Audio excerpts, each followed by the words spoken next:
प्रारंभिक दृश्य में एक व्यक्ति दिखाया गया है जिसका नाम माइलो स्टैनफील्ड है। वो ऑटिज्म स्पेक्ट्रम डिसऑर्डर (ASD) से पीड़ित है। उसे न्यू जर्सी की एक सड़क पर खड़े हुए दिखाया गया है, जहां वह पास की एक फूलों की दुकान में एक महिला पर नजर रख रहा है। इस बीच वह अपने आसपास हो रही घटनाओं के समय से संबंधित कुछ जटिल गणनाएं भी कर रहा है। माइलो एक यात्री बस के आने, एक गड्ढे, एक सड़क कलाकार और तेजी से आते हुए एक साइकिल सवार का ध्यान रखता है। इन टिप्पणियों के बाद वो सड़क पार करता है और गड्ढे के बगल में एक मेलबॉक्स के ऊपर एक पेन रखता है।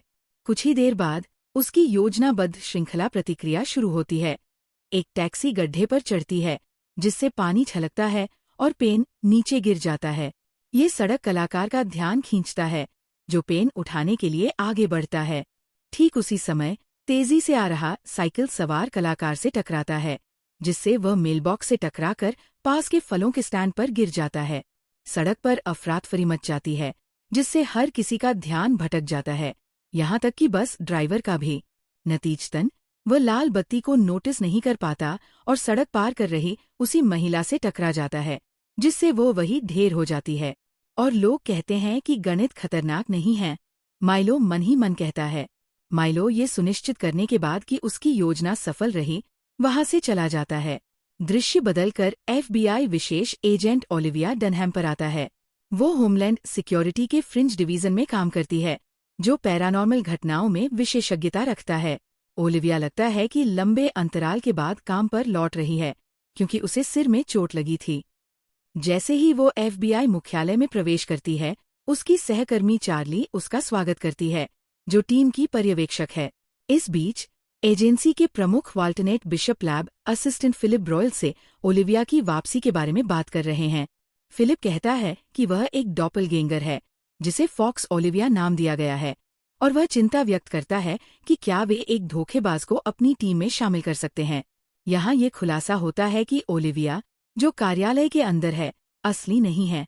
वह वास्तव में एक धोखेबाज है, जिसे असली ओलिविया की जगह लेने के लिए लाया गया है।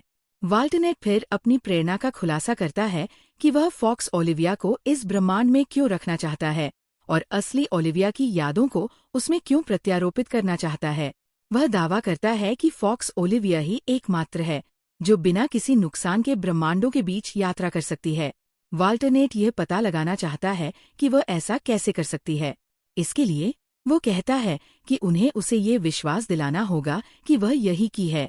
फिलिप पूछता है कि अगर उसकी नई पहचान टिक नहीं पाई तो क्या होगा, जिस पर प्रमुख जवाब देता है कि उसकी अब कोई आवश्यकता नहीं रहेगी। इसके बाद चार्ली टीम को बस दुर्घटना के बारे में ब्रीफिंग देती है, जो इस हफ्ते 2 बार हुई है। हर मामले में पीड़ित की मौत हो गई है। वह अपनी टीम से साइट जांच के लिए जाने से पहले सावधान रहने को कहती है। कुछ ही देर बाद FBI टीम दुर्घटना स्थल पर पहुंचती है और किसी भी सुराग या संकेत की तलाश में बंट जाती है।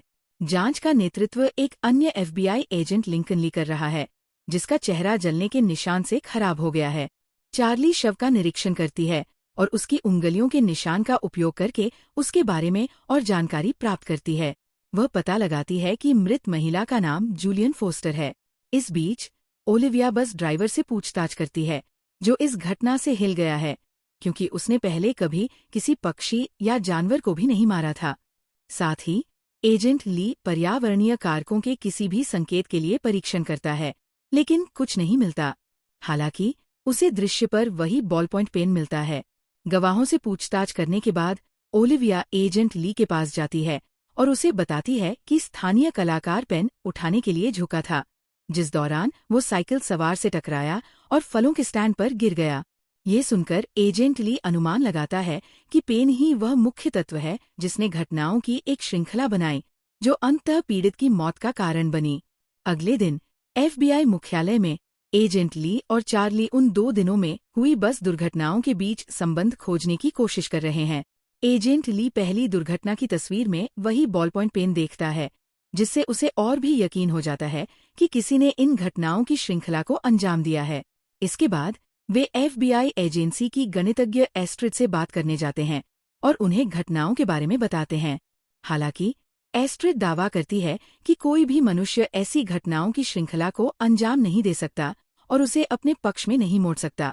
उनकी बहस के बीच एक और ऐसी ही बस दुर्घटना होती है जिससे एस्ट्रिड स्तब्ध रह जाती है। 2 और 2 मिलाकर 4 होता है और तुम बस से टकरा जाते हो, वह कहती है। FBI एजेंट तुरंत घटनास्थल पर पहुंचते हैं और पाते हैं कि इस बार पीड़ित अभी भी जीवित है। गवाहों से पूछताछ करने पर उन्हें पता चलता है कि एक कुत्ता अचानक सड़क पर आ गया, जिससे बस ने नियंत्रण खो दिया। तभी ओलिविया को जमीन पर लुढ़कता हुआ वही बॉल पॉइंट पेन दिखाई देता है, जिससे उसे एहसास होता है कि घटनाओं की श्रृंखला अभी खत्म नहीं हुई है। वह चारों ओर देखती है और एक संदिग्ध माइलों को ऊपर एक पुल से नीचे देखते हुए पाती है। कुछ ही क्षणों बाद एक व्यक्ति जिसने ईयरबड्स लगा रखे हैं सड़क पार करने के लिए आगे बढ़ता है, लेकिन एक आने वाली एम्बुलेंस से टकरा जाता है। मुझे लगता है कि पैरामेडिक को अपना कोटा पूरा करने की जरूरत थी, ओलिविया मन ही मन कहती है। अपने संदेह की पुष्टि होने पर ओलिविया अपनी टीम को सचेत करती है और माइलो की ओर दौड़ती है। ये देखकर माइलो तुरंत एक और घटनाओं की श्रृंखला की गणना करता है और पुल से एक साइकिल फेंकता है। इससे एक बस अपना रास्ता बदलती है और सीधे पुल के नीचे से गुजरती है। ओलिविया उसे बंदूक की नोक पर धमकी देती है कि वो आत्मसमर्पण कर दे, लेकिन माइलो पुल से कूदकर बस की छत पर उतरता है और भाग जाता है। माइलो बस विस्परर है, कोई कहता है। इस घटना के बाद माइलो घर लौटता है और अपनी बहन मैटलाइन को अपनी चिंता करते हुए पाता है।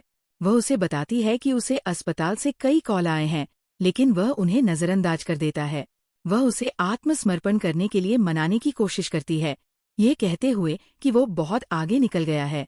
हालांकि माइलो उसके कार्यों का अनुमान लगाता है और उसके वाक्यों को पूरा करता है, जिससे वह चुप हो जाती है। कुछ ही देर बाद मैटलाइन उसे एक छोटा प्लास्टिक का घोड़ा दिखाती है, जो उनकी माँ की याद दिलाता है। ये देखकर माइलो असहज महसूस करता है और कहता है कि अब ये अप्रासंगिक है। दूसरी ओर एजेंट ली को उसकी नियमित त्वचा जांच के लिए अस्पताल ले जाया जाता है। बर्न चैम्बर में प्रवेश करने से पहले वह ओलिविया से कहता है कि वह 3 पीड़ितों के बीच समानताएं खोजने पर ध्यान केंद्रित करे। उसके निर्देशों का पालन करते हुए ओलिविया मुख्यालय लौटती है और दुर्घटनाओं के गवाहों से बात करना शुरू करती है। थोड़ी जांच के बाद वह 3 पीड़ितों और एक मेडिकल सेंटर के बीच संबंध खोजती है। वह अपनी खोज चार्ली के साथ साझा करती है और दोनों तुरंत उसी मेडिकल सेंटर की ओर रवाना होते हैं। वहां पहुंचने पर ओलिविया देखती है कि मरीजों का एक समूह वही बॉल पॉइंट पेन का उपयोग कर रहा है, क्योंकि वे डिजिटल उपकरणों का सामना नहीं कर पाते। आईपैड उन्हें पागल बना देता है, कोई कहता है। बाद में वे डॉक्टर लेवन से मिलते हैं, जो बस दुर्घटनाओं के तीनों पीड़ितों को पहचानते हैं। पीड़ितों के बारे में कुछ विवरण बताने के बाद डॉक्टर लेवन समझाते हैं कि वे मानसिक रूप से चुनौतीग्रस्त मरीजों की बुद्धिमत्ता बढ़ाने के लिए प्रायोगिक प्रक्रियाओं की मदद कर रहे हैं। वह उन्हें अपने मरीजों का वीडियो फुटेज भी दिखाता है, जिसमें ओलिविया माइलो को देखती है। उसके बारे में पूछने पर डॉक्टर लेवन जवाब देता है कि वह उनके मरीजों में से एक है, जिसने उसी दवा परीक्षण से गुजरा था, जिसने उसकी IQ को बहुत बढ़ा दिया था। वो आगे कहता है कि माइलो को अस्पताल से उसकी बहन की निगरानी में छुट्टी दे दी गई थी और उसे प्रायोगिक प्रक्रिया को उलटने के लिए वापस आना था, लेकिन अब वह उनके कॉल का जवाब नहीं दे रहा है और उसे नियंत्रित करने की कोशिश करने वाले हर किसी को मार रहा है। माइलो की बहन के बारे में जानने के बाद FBI एजेंट उससे मिलने का फैसला करते हैं।